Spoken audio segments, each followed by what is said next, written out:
ज्योतिषाचार्य पंकज कुमार पांडे का आप लोगों को नमस्कार।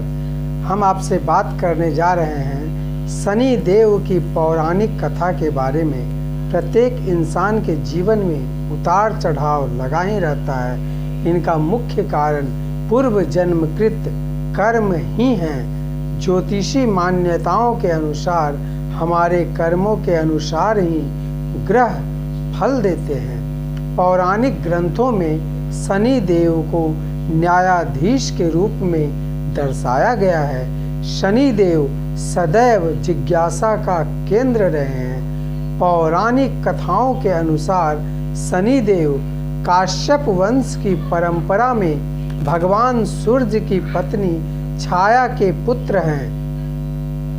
शनि देव को सूर्य पुत्र के साथ साथ पितृ शत्रु भी कहा जाता है।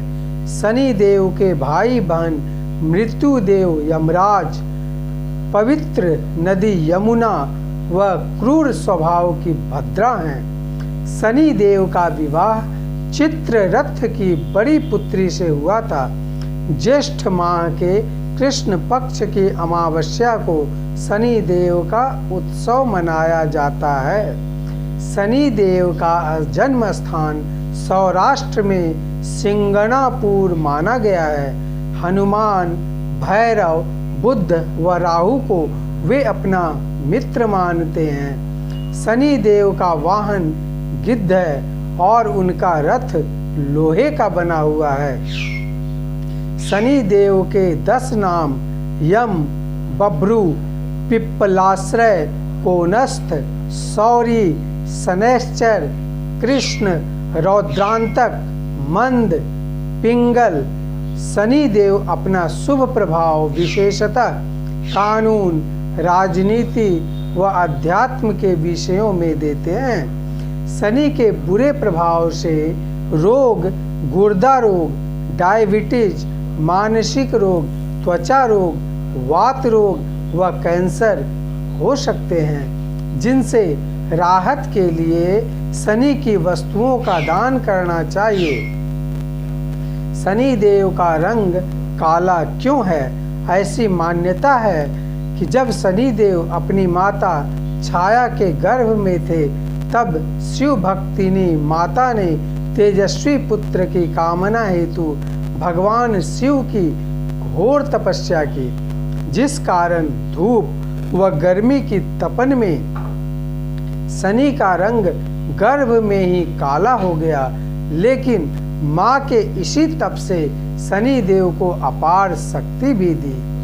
शनि की गति अन्य ग्रहों से मंद क्यों है? इसका कारण है शनि एक धीमी गति से चलने वाले ग्रह हैं। पुराणों में यह कहा गया है कि शनि देव लंगड़ाकर चलते हैं, जिस कारण उनकी गति धीमी है। उन्हें एक राशि को पार करने में लगभग 2.5 वर्ष का समय लगता है। शनि देव लंगड़ाकर क्यों चलते हैं? इस विषय पर शास्त्रों में 2 कथाएं प्रचलित हैं।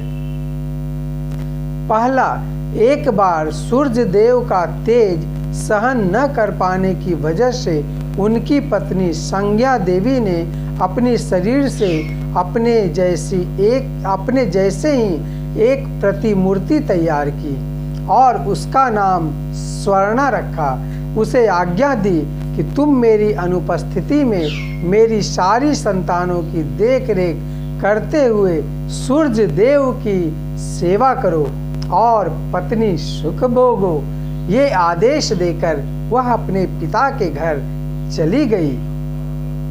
स्वर्णा ने भी अपने आप को इस तरह ढाला कि सूर्य देव भी यह रहस्य जान ना सके।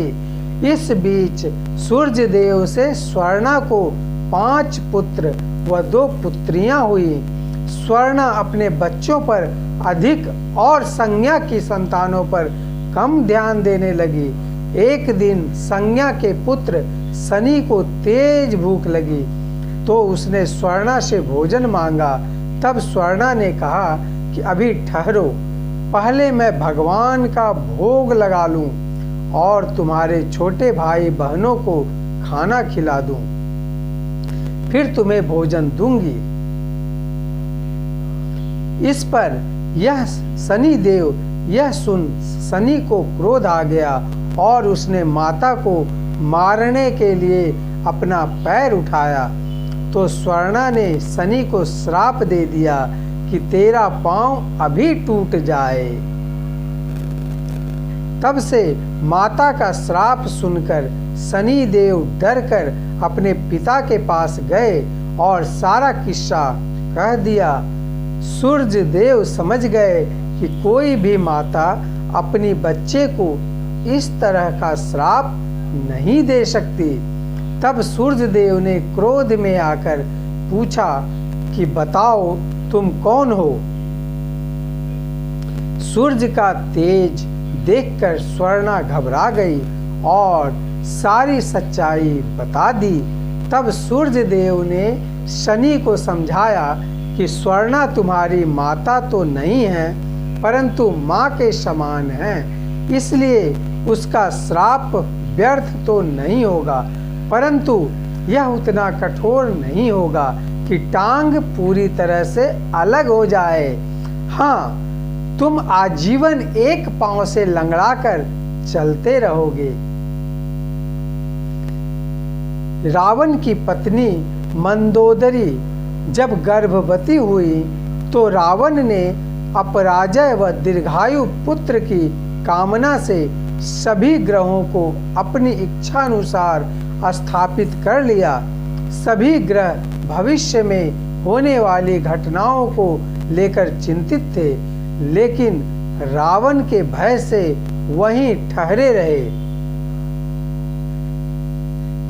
जब रावण पुत्र मेघनाद का जन्म होने वाला था तो उसी समय शनि देव ने स्थान परिवर्तन कर लिया, जिसके कारण मेघनाद की दीर्घायु अल्पायु में परिवर्तित हो गई। शनि की बदली हुई स्थिति को देखकर रावण अत्यंत ही क्रोधित हुए और उसने शनि के पैर में अपनी गदा से प्रहार किया, जिसके कारण शनि देव लंगड़े हो गए। शनि देव पर तेल क्यों चढ़ाया जाता है? ऐसी मान्यता है कि सारे लोग कहते हैं शनि देव पे तेल अगर नहीं चढ़ाएं तो कल्याण न होगा। तो उसके बारे में जानते हैं। आनंद रामायण में लिखा है कि जब भगवान राम की सेना ने सागर सेतु बांध लिया था तब राक्षस उन्हें हानि न पहुंचा सके, उसके लिए पवन सुत हनुमान को उसकी देखभाल की जिम्मेदारी सौंपी गई। जब हनुमान जी शाम के समय राम के ध्यान में मग्न थे तभी सूर्य पुत्र शनि ने अपना काला कुरूप चेहरा बनाकर क्रोधपूर्ण कहा, हे वानर, मैं देवताओं में शक्तिशाली हूँ। सुना है तुम बहुत बलशाली हो। आंखें खोलो और मेरे साथ युद्ध करो। इस पर हनुमान जी ने विनम्रता से कहा, इस समय मैं अपने प्रभु को याद कर रहा हूँ, आप मेरी पूजा में विघ्न मत डालिए। जब शनि देव लड़ने पर उतर ही आए तो हनुमान जी ने उन्हें अपनी पूंछ में लपेटना शुरू किया। शनि देव उस बंधन से मुक्त होकर पीड़ा से व्याकुल होने लगे। शनि के घमंड को तोड़ने के लिए हनुमान ने पत्थरों पर पूंछ को पटकना शुरू कर दिया, जिससे शनि देव लहूलुहान हो गए। जब शनि देव ने दया की प्रार्थना की, जिस पर हनुमान जी ने कहा, मैं तुम्हें तभी छोड़ूंगा जब तुम मुझे वचन दोगे कि श्री राम के भक्त को कभी परेशान नहीं करोगे। शनि ने गिड़गिड़ा कर कहा, मैं वचन देता हूँ कि कभी भी भूल कर भी आपके और श्री राम के भक्तों की राशि पर नहीं आऊँगा। तब हनुमान जी ने शनि को छोड़ दिया और उसके घावों पर लगाने के लिए जो तेल दिया तो उससे शनि देव की सारी पीड़ा मिट गई। उसी दिन से शनि देव को तेल चढ़ाया जाता है, जिससे उनकी पीड़ा शांत होती है और वे प्रसन्न हो जाते हैं और भक्तों पर अपनी कृपा दृष्टि बनाते हैं। शनिदेव की दृष्टि में क्रूरता क्यों है? इसका जवाब ब्रह्म पुराण में कहा गया है। बचपन से ही शनिदेव भगवान कृष्ण के परम भक्त थे। वयस्क होने पर उनके पिता ने चित्ररथ की कन्या से उनका विवाह कर दिया। एक रात उनकी पत्नी ऋतु स्नान करके पुत्र प्राप्ति की इच्छा से उनके पास पहुंची तो शनिदेव भगवान कृष्ण के ध्यान में मग्न थे। पत्नी प्रतीक्षा करके थक गई, उसका ऋतुकाल निष्फल हो गया। तब उसने क्रुद्ध होकर शनिदेव को श्राप दे दिया कि आज से जिसे तुम देख लोगे वह नष्ट हो जाएगा। ध्यान टूटने पर शनिदेव ने अपनी पत्नी को मनाया, लेकिन श्राप के प्रतिकार की शक्ति उसमें न थी।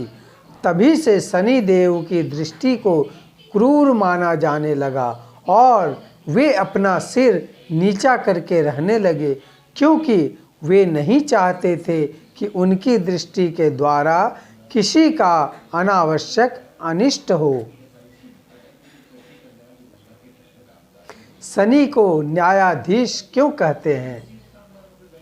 इसका जवाब कहा गया है कि शनिदेव क्रूर नहीं हैं, वे न्याय करता हैं। व्यक्ति जब पाप करता है वह लोभ, हवस, गुस्सा, मोह से प्रभावित होकर अन्याय, अत्याचार, दुराचार, अनाचार, पापाचार, व्यभिचार का सहारा लेता है तो शनिदेव उस व्यक्ति के जीवन में साढ़े साती लाकर उसके पापों का हिसाब स्वयं बराबर कर देते हैं।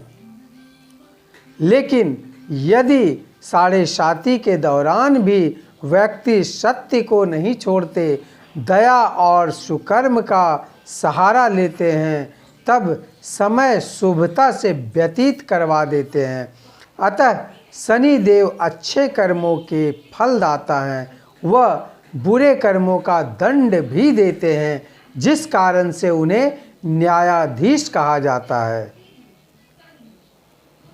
देवी लक्ष्मी के पूछने पर शनिदेव ने उन्हें बताया था कि परमपिता परमात्मा ने ही मुझे तीनों लोकों का न्यायाधीश नियुक्त किया हुआ है। शनिदेव काजल की डिबिया से क्यों प्रसन्न होते हैं? ऐसी मान्यता है कि शनिदेव कागज की डिबिया से प्रसन्न होते हैं, तो उसका कारण है ज्योतिष ग्रंथों में कहा गया है कि शनि को काला रंग व लोहे की धातु अत्यधिक प्रिय है और वह जब जमीन, भूगर्भ, वीरान स्थल आदि का कारक ग्रह है। इसीलिए किसी भी शनिवार को किसी सुनसान जगह पर काजल की लोहे की छोटी सी डिबिया को जमीन में गाड़ दें और बिना पीछे देखे घर लौट आएं तो यह शनिदेव की अशुभता से बचने का सटीक व सरल उपाय है और आप शनिदेव की दृष्टि से दूर हो जाएंगे। दशरथ स्तोत्र से शनि प्रसन्न क्यों होते हैं? शास्त्रों में यह व्याख्यान मिलता है कि शनि के प्रकोप से अपने राज्य को घोर दुर्भिक्ष से बचाने के लिए राजा दशरथ उनसे मुकाबला करने पहुँचे तो उनका पुरुषार्थ देखकर शनिदेव ने उनसे वरदान मांगने को कहा। राजा दशरथ ने विधिवत स्तुति कर स्वर चित स्तोत्र से उन्हें प्रसन्न किया तो शनिदेव ने उन्हें वरदान दिया कि चतुर्थ व अष्टम ढैया होने पर दशरथ स्तोत्र पढ़कर मेरे द्वारा दिए जाने वाले कष्टों से रक्षा की जा सकती है और लोग इससे अपनी कल्याणकारी प्रवृत्ति स्टार्ट कर सकते हैं। कोकिला वन का शनिदेव मंदिर सिद्ध क्यों कहलाता है? ऐसी मान्यता है कि द्वापर युग में बंसी बजाते हुए एक पैर पर खड़े हुए भगवान श्री कृष्ण ने शनि देव की पूजा अर्चना से प्रसन्न होकर उन्हें दर्शन दिए और कहा कि नंदगांव से सटा कोकिला वन उनका वन है। जो इस वन की परिक्रमा करेगा और शनि देव की पूजा करेगा वह मेरी व शनि देव दोनों की कृपा प्राप्त करेगा। इस कारण से कोकिला वन के शनि देव मंदिर को सिद्ध मंदिर का दर्जा प्राप्त है। काशी विश्वनाथ मंदिर का शनि देव से क्या संबंध है? ऐसा लोग कहते हैं। स्कंद पुराण में वृतांत है कि एक बार शनि देव ने अपने पिता सूर्य देव से कहा कि मैं ऐसा पद प्राप्त करना चाहता हूँ जो आज तक किसी ने प्राप्त न किया हो। मेरी शक्ति आपसे 7 गुना अधिक हो। मेरे वेग का सामना कोई देव दानव साधक आदि ना कर पाएं और मुझे मेरे आराध्य श्री कृष्ण के दर्शन हो। शनि देव की यह अभिलाषा सुन सूर्य देव गदगद हुए और कहा कि मैं भी यही चाहता हूँ कि मेरा पुत्र मुझसे भी अधिक महान हो, परंतु इसके लिए तुम्हें तप करना पड़ेगा और तप करने के लिए तुम काशी चले जाओ। वहाँ भगवान शंकर का घनघोर तप करो और शिवलिंग की स्थापना कर भगवान शंकर से अपने मन वांछित फलों का आशीर्वाद लो। शनि देव ने अपनी पिता की आज्ञा अनुसार वैसा ही किया और तप करने के बाद वर्तमान में भी मौजूद शिवलिंग की स्थापना की। इस प्रकार काशी विश्वनाथ मंदिर के स्थल पर शनि देव को भगवान शंकर से आशीर्वाद के रूप में सर्वोपरि पद मिला। जीवन के अच्छे समय में भी शनि देव का गुणगान करो। आपातकाल में शनि देव के दर्शन व दान करो। पीड़ादायक समय में शनि देव की पूजा करो। दुखद प्रसंग में भी शनि देव पर विश्वास रखो। ज्योतिषाचार्य पंकज कुमार पांडे का आप लोगों को नमस्कार। शनि देव की महिमा का जो विस्तार से अवलोकन किया गया है, इसी प्रकार मैं आपको हमेशा पौराणिक कथाओं के बारे में बताता रहूँगा। मेरा किसी भी प्रकार का ज्योतिषीय समाधान हेतु आप मुझसे मुलाकात कर सकते हैं। ज्योतिषाचार्य पंकज कुमार पांडे का आप लोगों को नमस्कार।